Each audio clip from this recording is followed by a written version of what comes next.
Well, welcome to this session of Mental Health Minutes. Healy Life, as you know, starts with heal. It's regarding mental wellness, physical activity, nutritional habits, as well as financial education. And today on Mental Health Minutes, we're going to really focus in on the H of heal, which is the mental wellness piece. And I'm fortunate enough to be sitting here with Gina Berkmeyer, LPC, that stands for our licensed professional counselor. And so we are so glad that you took a few minutes of your day to sit with us and talk a little bit about what does counseling look like. And we thought who better than you, Gina. So welcome.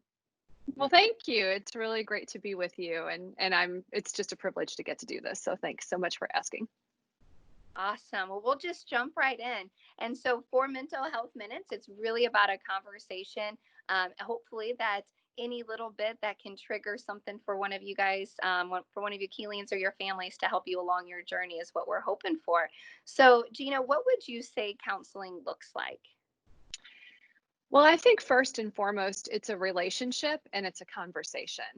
And I think there's a lot of reasons why people go into counseling. And really, the short answer would be when life isn't working anymore, when the things that brought you joy don't bring you joy anymore, when relationships just feel harder than they used to feel, or you find yourself in a pattern that just continues over and over and it isn't really bringing you what you had hoped that it would bring you. So counseling is finding that right fit, which we can certainly talk about the importance of that and how to do that. It's about finding that right fit of a counselor and really kind of allowing them to help you get from where you are to where you want to be. And can you describe a little bit about what that should look like? So, that relationship that you should have with the counselor, or what actual counseling while you're going through it, what that picture is. Yes. Well, ideally, you want someone who is trained and licensed.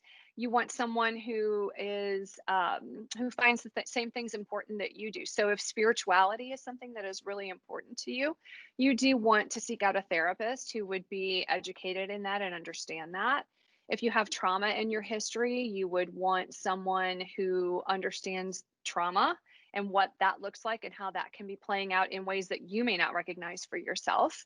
If you are leaning more towards anxiety or you are someone that really kind of wants practical help, you may want to look for a therapist that really gets into things like helping you discover tools and create ways to effectively deal with whatever it is that you might be struggling with. So it really is a relationship. It really is you finding the person that's going to fit for you. Your counselor works for you. That's important to Mhm. remember. And you should always kind of feel like you guys are doing therapy together, not like something's being done to you. Ideally, you want that to be kind of a relationship that you feel safe and comfortable in. I think it's important to think about, do you want a male counselor? Do you want a female counselor? Do you want someone, is the age of the therapist important to you? All of those things I think are things to consider. Does your therapist have a therapist? Not that you need to ask what their struggles have been or how much they see their therapist or anything like that, but does your therapist recognize the importance of therapy even for themselves? I personally would never see a therapist that doesn't have a therapist of their own or Mhm. hasn't seen a therapist themselves. So I think that's important.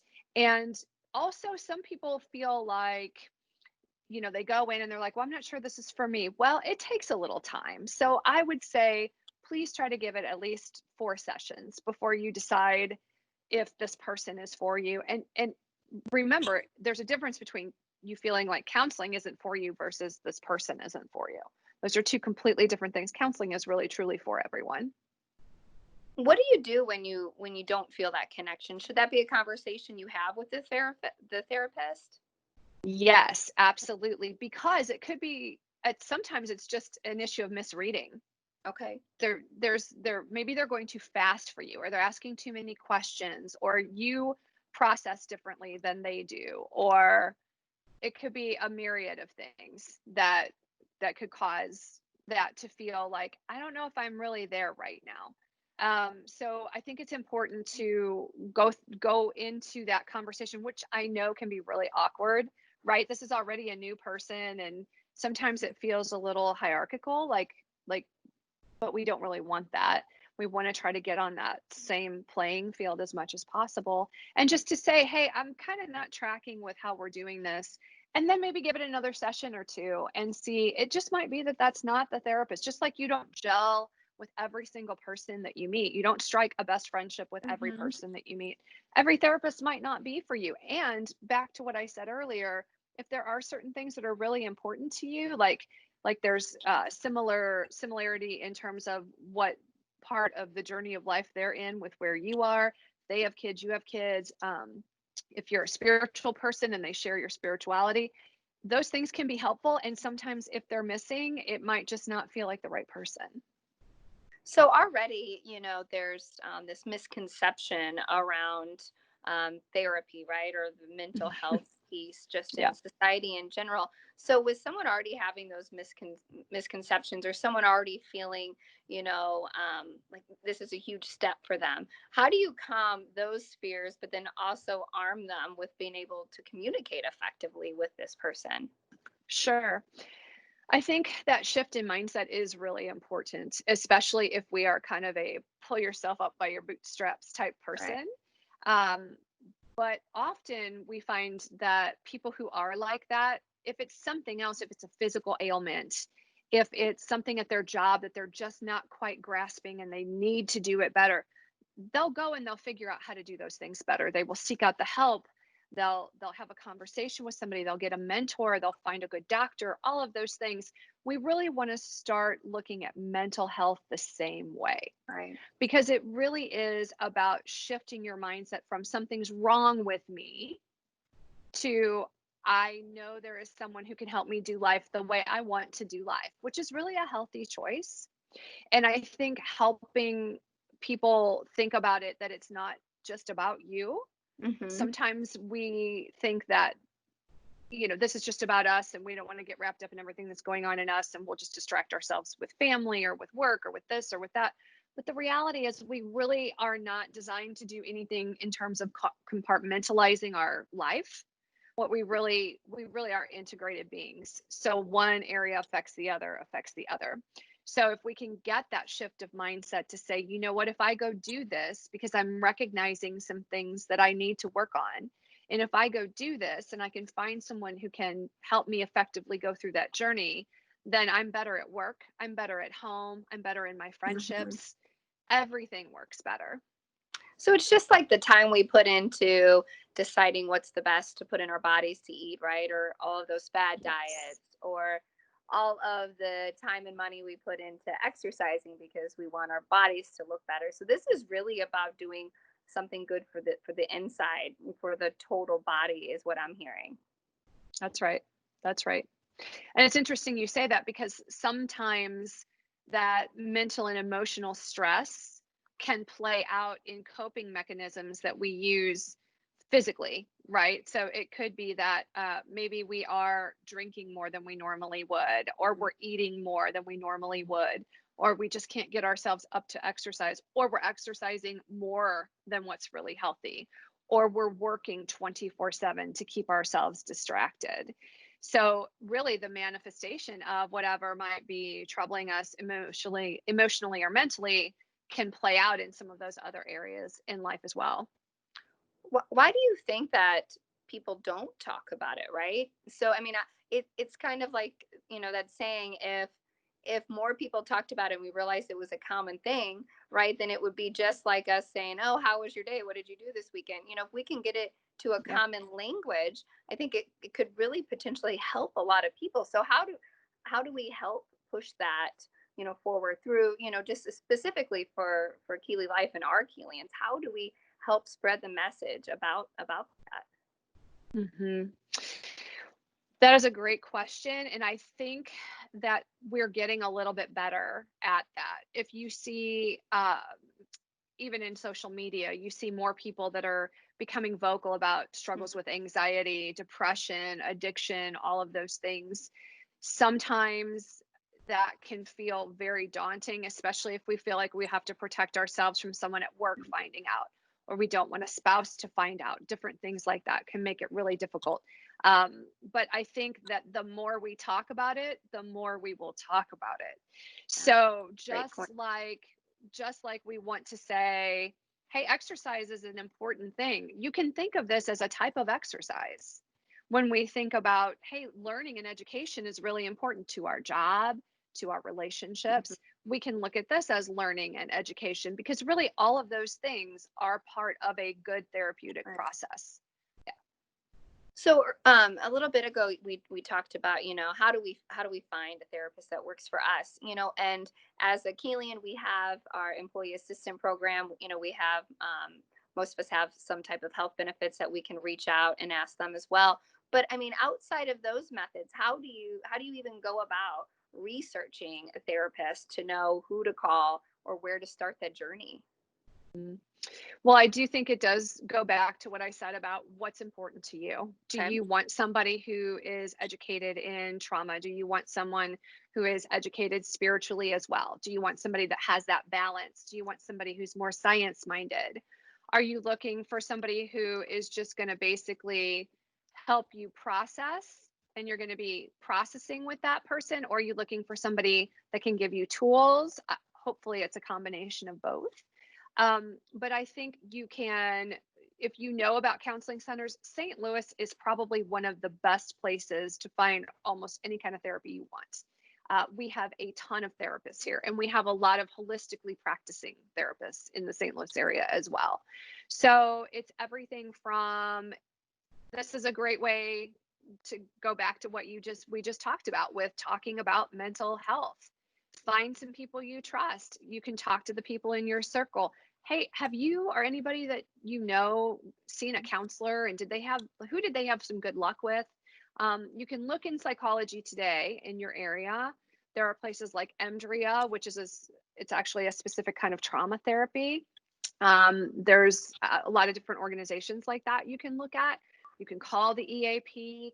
Um, you can just Google counselors in my area Mhm. and start. I encourage you, if you find a center, a counseling center, then go into the staff and read the bios. Sometimes you just kind Yeah. of start to get that feeling as you're reading about somebody, hey, this person might be a fit for me. They look at life the way I do. Or I want to look at life the way that they Mhm. do, or things like that. Any and all of those things, but conversations are great. They're great. And a lot of people might even know a therapist, and you don't want to see somebody who's a friend, but you can even ask that friend who is a therapist, hey, can you help me find somebody that might be a good fit for me? No, that's all really useful information. When would you say that someone knows is the proper time to seek counseling? Well, I would think that it's one of those things where when the pain of staying the same is greater than the pain of change. So often we don't do anything if we're comfortable, Right. right? We just kind of sit in it and it's complacent and it's comfortable. So we don't really do much. But when things begin to feel tense, or everything is a struggle, or just some things are a struggle, or the people that are closest to us are saying things like, um, have you thought about talking to someone? Well, we're having a lot of relational issues. I feel like you're shut down. I feel like you're not present. I'm worried about how much you're working. I'm worried about how much you're drinking. Um, I'm concerned that you're kind of isolating. We can rely on our friends, and we can rely on that internal perspective as well to just know that it's probably time. I think now more than ever, that angst is rising Mhm. in a lot of us because of what we are facing. And so this can be a good time to just go. I think everybody in their life should just at least go to counseling a few times. It might surprise you what rises to the surface, even if you come for something very practically. I've had a lot of clients who have come and we've worked on a job situation, or we've worked on something in the relationship with the spouse, or limiting beliefs. If I work with artists, sometimes writers, and even other therapists that I've worked with, some of those old voices that come back and tell us Yeah. things that aren't helpful. Sometimes we start and we work with things like that. And the next thing you know, we're unearthing something that has been a struggle for 20 years. And we're working on that. So you never know what might come to the surface. And just that third party, being able to listen and maybe can pull some things out and provide a good direction for us. I heard you mention some signs too. So things that are out of the ordinary in our day-to-day lives are also real important to use as cues. So No, that's Yes. great. Anything else that you would want to add regarding the therapy in general that could help any of us? Well, for one thing, I think it's important as we think about therapy right now, because this is how a lot of therapy Mhm. is happening, right? It's that telehealth thing. So I think it's a great time to explore, to dip your toe in the water of what therapy might feel like. And at the same time, there are some things you want to think about now that might not be things you would have to think about if you were sitting in a counseling office with your therapist. So one is to think about what does it look like to set up a safe environment when you want to have these kind of meetings with a therapist, especially if you're in the house and there's the kids and there's the spouse and there's the dog. Right. You want to find a safe, quiet, private space. Some of my clients actually will go in their car, and we will do this from their car right now. Um, and a lot of times I will tell them actually to drive away from the house so they Comfortable don't space. feel like people are looking outside to see what's going on in the car out there. You just kind of drive, go sit, maybe a street over, park, a parking Mhm. lot, whatever. So I think that's important. Give yourself time to be with your therapist and to talk through things. Um, so I think that's really important for the here and now. And then I think going back to the mindset shift, which is just so important, is really, I can't stress enough that seeking help is not a sign of failure. Seeking help is Glad you actually said a that. sign of growth. It is a sign of growth. It is a sign that you are valuing yourself, you are valuing your loved ones, you are valuing the person you are at home, at work, everywhere. You're putting a high value on all of those things, so much so that you're going to do this wise thing and get some help getting life to where you want it to be. I'm so glad you said that. I think more people need to hear that. It's not because you're failing, it's because you're investing in yourself so you can be the best for your family and friends as well. So, That's right. thanks again, Gina, for taking time today. My pleasure. This was our mental health minutes on what counseling looks like. Our next mental health minutes, we're going to be talking about giving and receiving gratitude. We're going to have Gina on again, and we're going to explore how gratitude can rewire your brain, including how it can change your relationships as well. So Yes. tune in, and we'll be talking soon. Thanks so much, Gina. Thanks, April.